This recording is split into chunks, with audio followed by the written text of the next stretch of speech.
Décembre 2009, dans les beaux quartiers parisiens. Il y a un sas, donc le but, ça serait les 2-3 personnes assez costauds, donc place aux garçons. Hein. Ils sont une cinquantaine, venus des 4 coins de l'Île-de-France.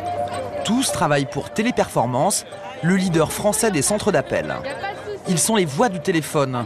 Ce sont eux qui dépannent et qui vendent. Eux qui répondent à vos appels quand vous avez besoin d'un renseignement ou d'un service après-vente. Aujourd'hui, ils préparent une opération commando. Ils entendent bien montrer qu'ils ont aussi un visage et des droits. Et donc ça va être pour être jeté à l'intérieur si on arrive à rentrer en fait. Si on arrive à rentrer à l'intérieur, ça va être jeté.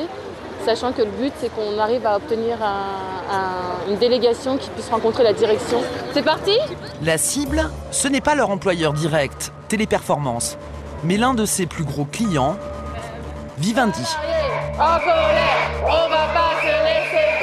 C'est le siège du groupe qui est visé aujourd'hui.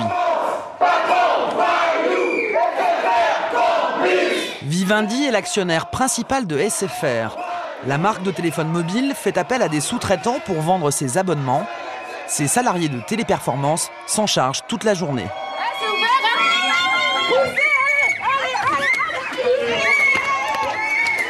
Pour eux, tous les moyens sont bons pour faire connaître leurs conditions de travail. Si vous êtes dans la cadence et si vous voulez avoir vos primes, vous traitez à peu près 120 appels jour. On vous chronomètre pour aller faire pipi, vous avez 10 minutes de pause à respecter avec certains chefs qui viennent vous chercher aux toilettes, par exemple. Qu'est-ce qui se passe si on ne respecte pas tout ça ? Ce qui se passe, vous avez le droit de dire non aussi, sanctions. Oui, des sanctions, on nous menace, mais bon, je dirais que c'est du stress au quotidien. Nous sommes les OS de notre siècle, on est des ouvriers du tertiaire.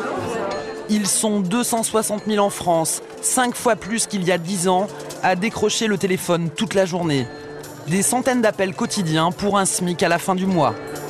Qui sont ces télévendeurs anonymes ? Dans quelles conditions travaillent-ils ? Les cadences leur permettent-elles vraiment d'être au service des clients ? Enquête dans l'univers des centres d'appel, ces usines des temps modernes. Quels sont les programmes